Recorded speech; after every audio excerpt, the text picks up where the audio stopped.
Hello everyone and welcome to Collegedunia's YouTube channel. I am Vaishali Tiwari and today we are diving deep into the world of global education with GMAT exam. We are thrilled to be joined by Gaurav Srivastava, who is the Regional Director for Asia Pacific, Middle East and Africa at GMAC and heads the market development functions. Hello sir, how are you? Hi Vaishali, I'm good, thank you. How has the year been for you? So far it's been a great year. It has had its own set of challenges, as usually every year has some new challenge or the other.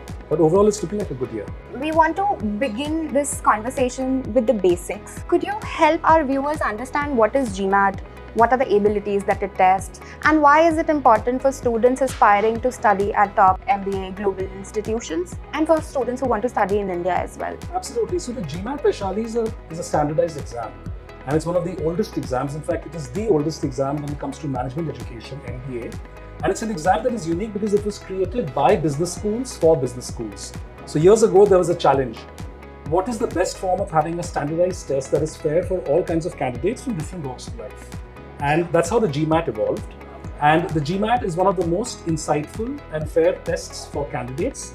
It also provides business schools and admissions professionals a very standard and simple manner to actually shortlist candidates and figure out what are the analytical thinking, problem solving, data sufficiency abilities of the candidate who's applying for their program. Looking at the trends of studying abroad, how do you see the demands of GMAT evolving considering the appetite of global education for Indian students? So it's evolving well because the numbers have only been growing. As you're aware, even for Indian assessments, the numbers are growing every year. We hear about new records being broken, more students appearing for these standardized exams. The demand for MBA has grown not only in Tier 1 cities, but also in Tier 2 and Tier 3 cities.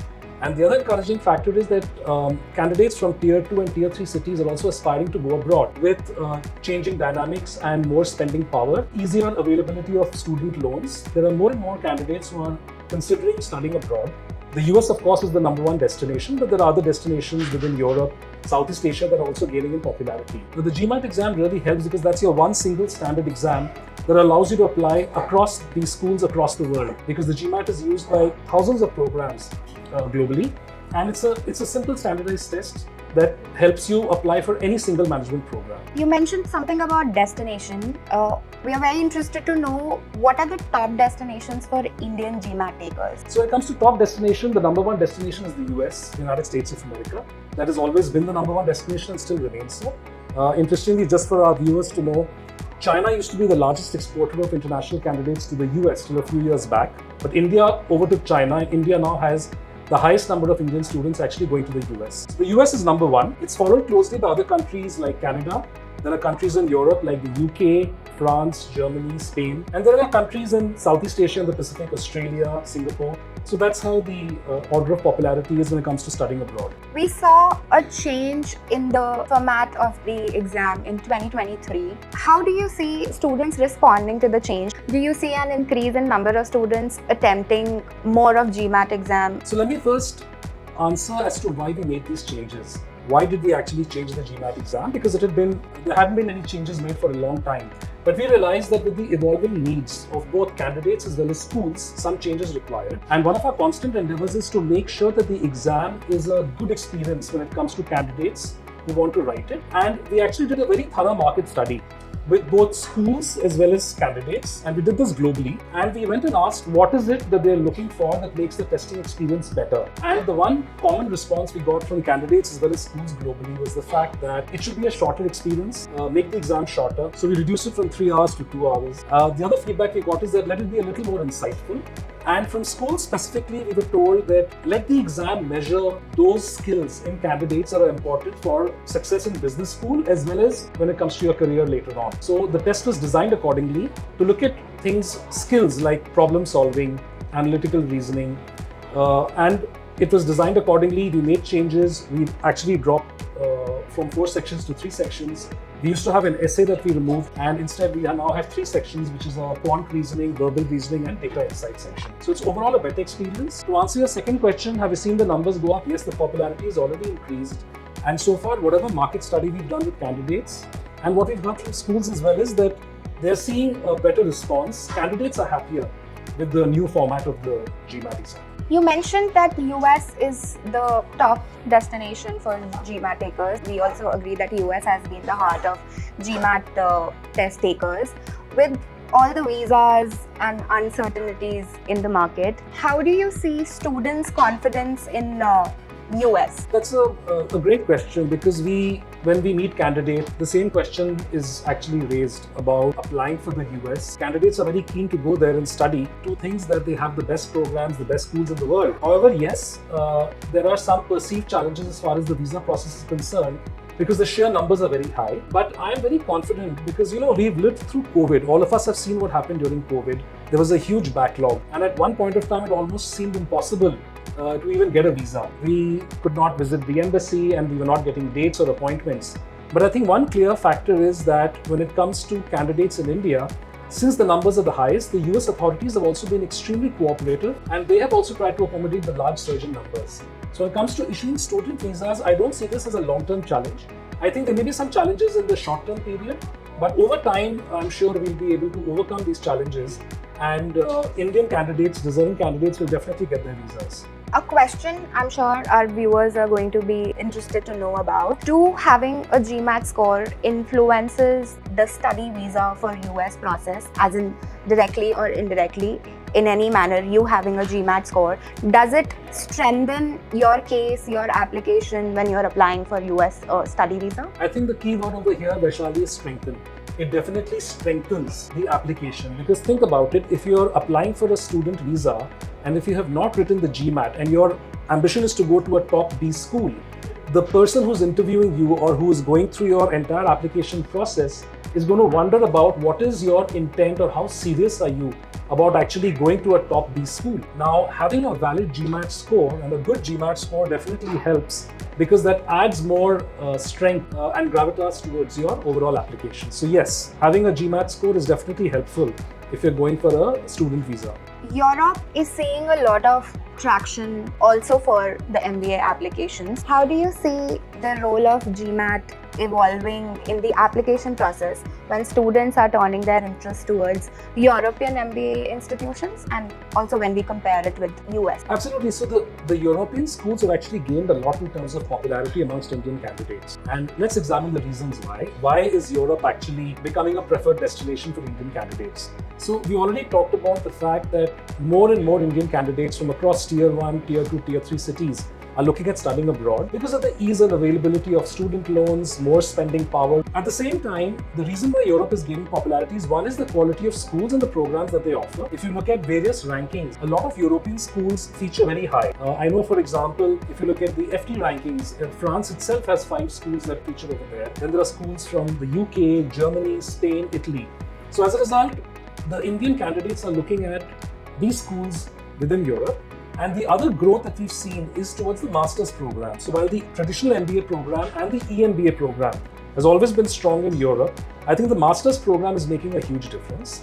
And where the GMAT plays an active role is that all of these, the MBA, EMBA and master's programs, look at assessments like the GMAT and the executive assessment EA, which is also an exam that GMAC runs, and they are accepted very widely by all of these schools. And I think that is one of the reasons why there is more and more popularity towards European schools. The other factor to look at is the ease of getting a visa for going to these study destinations. So whether you look at the UK, France, Germany, Italy, Spain, it's never a problem getting a student visa. And the other thing is, what is the country like where you're going to study? How is the economy doing? How welcoming is it towards foreign students? I think Europe ticks off all of those boxes when it comes to international students. When we look at countries like Spain, Germany, France, Netherlands, how do their GMAT requirements differ from American schools? There is not too much of a difference. Let's again look at we're talking about top B schools over here. And I would like to address why it's important for Indian candidates to look at top B schools and not all schools. But if you look at the top B schools, the requirement is very similar across the US as well as Europe. So whether you're looking at a leading business school in Europe or the US, you'll see the requirements are quite similar. One, I guess, a slight differentiator could be that in the US, GMAT is more scrutinized. Your GMAT score really makes a difference. But at the same time, I would say in the Europe also it's important, especially if you're looking at any kind of financial assistance. So if you're looking at a scholarship, for example, then definitely any European school is going to look at your GMAT score. One perspective that our students would love to know is on the returns on investment. How do having a GMAT score correlates with our real life post-study environment? Does it help us in getting employment? How do employers basically see you when you have a GMAT score? Again, GMAT is not only for getting admission into a top B school or getting a scholarship in that B school. It also makes a huge difference when you go for an interview, for a job. Now, there are certain sectors, for example, consulting, financial services, or even tech for that matter, where the interviewer will ask you about your GMAT score and they will look at the GMAT score. So, that is one area where it makes a difference. So, employability, definitely yes. Having a good GMAT score is an asset. It adds strength to your resume. The other place where it helps is, why do these employers actually look at the GMAT score? It's not only to ensure that you've got into the B school through your own merit, but it's also because they want to look at how good the candidate would be towards various skills like problem solving, for example, analytical thinking, things like data sufficiency. How does a candidate actually fare on these various skills and parameters? Your GMAT score is a good predictor of all of these skills. So hence it really helps when you're going in for an interview, for the interviewer to also gauge your skills basis your GMAT score. And here in India, with global companies expanding, do you see students with GMAT score having an edge in the job market? Definitely yes. Having a GMAT score does provide you with an edge, because let's look at the first challenge that we face in India. That's called competition, right? The sheer numbers are so high. Any candidate is competing against several others. Now, in India, you have standardized exams. Most of these exams are exams of elimination, because you'll have, let's say, 300,000 people trying for 4,000 seats. So hence, most Indian assessments, even for MBA, are designed to eliminate candidates. However, the GMAT is unique in that purpose. It's an exam of selection. It's not an exam of elimination. And it actually looks at certain skills which are very important for getting a job, like problem solving, for example. These are skills that all employers look at. So if you have a GMAT score, and a good GMAT score especially, it shows an intent of the candidate to have gone to a good B school either within India or to have studied abroad. If you have a high GMAT score, I would definitely encourage you to mention it on your resume, because if the person who's interviewing you can actually look at that as something that adds strength to your overall application. Looking ahead, with some schools moving toward test optionalities, what do you have to say, and where do you see GMAT in the next 5 years? I think that's a great question. So where did test optionality actually start? Let's go back and examine the reason. It wasn't always there. Test optionality actually started during the time of COVID. Now, during COVID, initially, it wasn't possible to go to a test center to write a test. And we weren't ready with online exams at that point of time. But very rapidly, GMAT, along with other assessments, came in the online form as well, and people started writing it again. However, there was a long queue. And because of that long queue, a number of schools, I would say mostly the tier 2 or tier 3 schools, but even a few tier 1 schools, at that point of time, said that, look, we will be test optional for a temporary period. And if you have other factors that are very strong in your resume, then we will give that due consideration. But it does not mean you can get admission in a top B school if you drop the GMAT, or if you've skipped writing a standardized test. And let's look at why this is really important, especially for Indian candidates. If you're looking to study abroad and you're looking at such a huge investment, try and think of a school that is willing to compromise on the fact that you've written the GMAT. I don't think there's any good Indian B school that would give you admission if you'd skip the standardized test that they demand, right? So if your ultimate aim is to get a good job, is to get an extension on your visa, then I would definitely urge you to look at writing the GMAT, getting a good score, and applying to a good B school. Because unless you have all of this together, you're not going to have good employability as far as recruiters are concerned. One more factor I'd like to add over here. Test optionality is also more for local candidates of the particular country. So in the US, for example, American candidates, US-born candidates or US citizens are offered test optionality. When it comes to international students, very few are actually given test optionality. And finally, if you're looking at any kind of financial assistance or scholarship, you can forget not having a good GMAT score, because you won't get that kind of financial assistance. The final question in the session that I have today is for the students who are on the fence, unable to decide whether to take GMAT or GRE for MBA or Masters abroad. What advice would you want to give them? So I'll try and be as unbiased and fair as far as this question is concerned, and I completely understand that there might be other options and other assessments as well. I think what candidates should do is they should look at what their strengths are and what are the areas where they're slightly weak. And I would definitely encourage all of them to go to our website. There are a number of preparatory tools that we have. Use those tools and actually gauge to see where you're lacking.